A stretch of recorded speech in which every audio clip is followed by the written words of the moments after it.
Bonjour, dans cette vidéo pour vous présenter quelques informations concernant le Publipostage, un petit tutoriel que vous pourrez suivre avant que nous abordions ensemble quelques questions concrètes qui peuvent vous intéresser, soit au collège, soit au lycée. Je me suis appuyé pour présenter ce tutoriel sur les convocations qui ont été données cette année aux élèves de première pour leur épreuve de TPE. Alors, deux points essentiels. Au préalable, il faut avoir préparé un document Word qui sert de base à l'impression des convocations. Ce document Word va être en lien avec un document Excel qu'il faut préparer également, sur lequel on a la liste des élèves, les horaires de leur épreuve, le lieu, le type d'épreuve et la date. Concernant le document Word, j'ai utilisé du cadre texte ou des tableaux pour une bonne lisibilité. On pourrait travailler avec un Publipostage et un document Word sous forme de paragraphe classique. On y retrouve, bien entendu, les champs de fusion que l'on souhaite intégrer sur le document Word, ceux que l'on a cités, qui ont été listés sur le document Excel. Donc ce document Word est quelque chose de tout à fait simple qui devrait tenir en une page pour permettre une impression facile.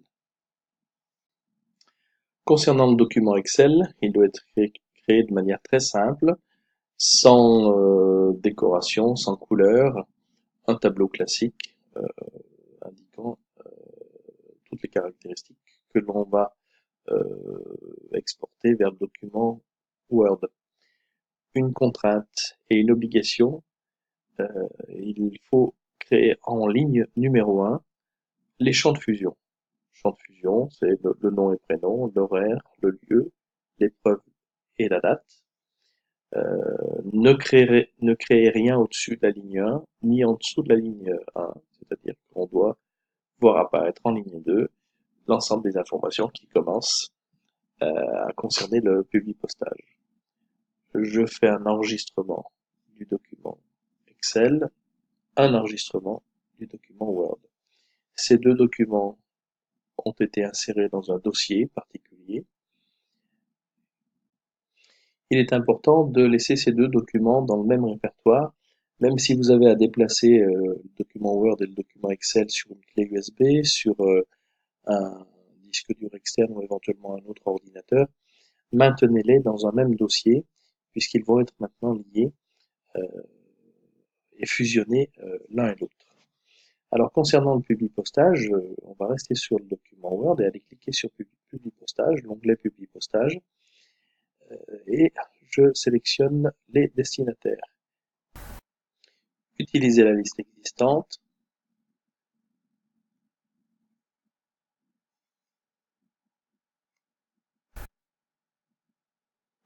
Un répertoire TPE et le sous-répertoire tutoriel sur lequel j'ai enregistré le document Word et le document Excel. J'ouvre donc le document Excel et dans le tableau, on propose les différents onglets. Alors si vous avez noté, si je me retrouve sur le document Excel, on est bien sur l'onglet numéro 5. C'est pourquoi je sélectionne ici la feuille numéro 5. OK. Et on va retrouver l'intérieur du document Word sur lequel on va insérer nos différents champs de fusion. Alors je clique sur insérer un champ de fusion et on retrouve nom, prénom, horaire, lieu, épreuve et date qui correspondent au titre des colonnes du document Excel.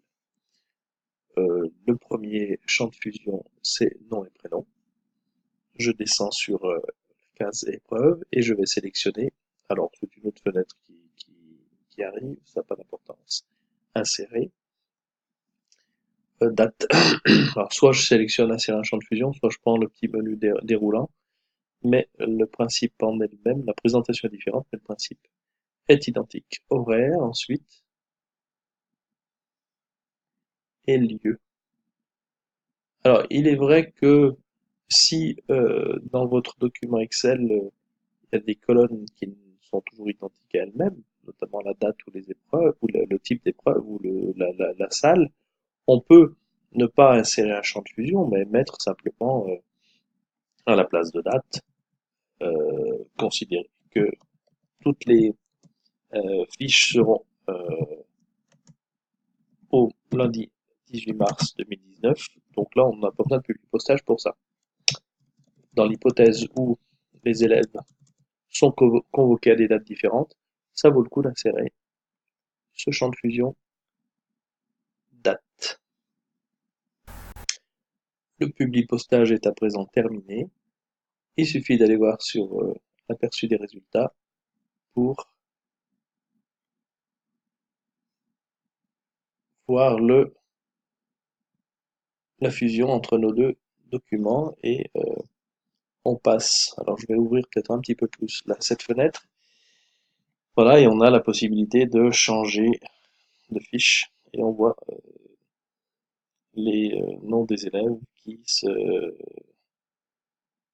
apparaissent tout au long de la liste. Voilà, jusqu'à la fin du document, c'est-à-dire au bout de 37 élèves. Voilà, ce travail qui est terminé. Si on a quelques modifications à faire sur la présentation, on peut le faire.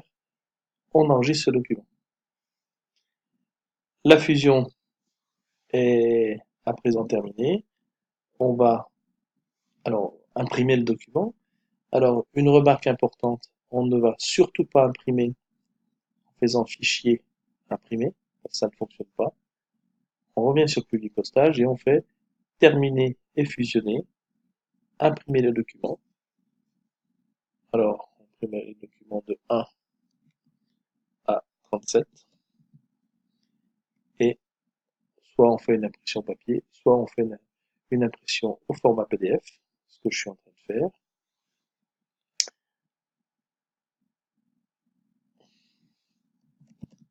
Ce document, je l'enregistre dans le répertoire en question et on pourra ensuite l'imprimer en version papier. C'est toujours intéressant de garder une version PDF pour s'éviter d'avoir à réimprimer et à refaire un public postage si tel ou tel élève perd sa convocation. Voilà, donc il faut quelques secondes pour l'enregistrement de la version PDF. On va aller l'ouvrir. Version public postage.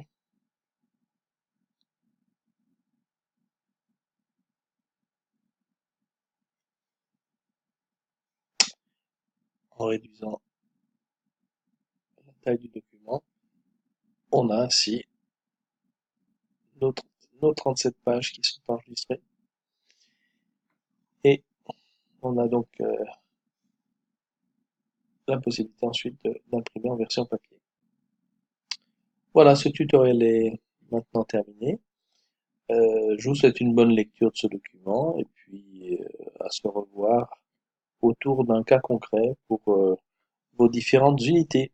Merci.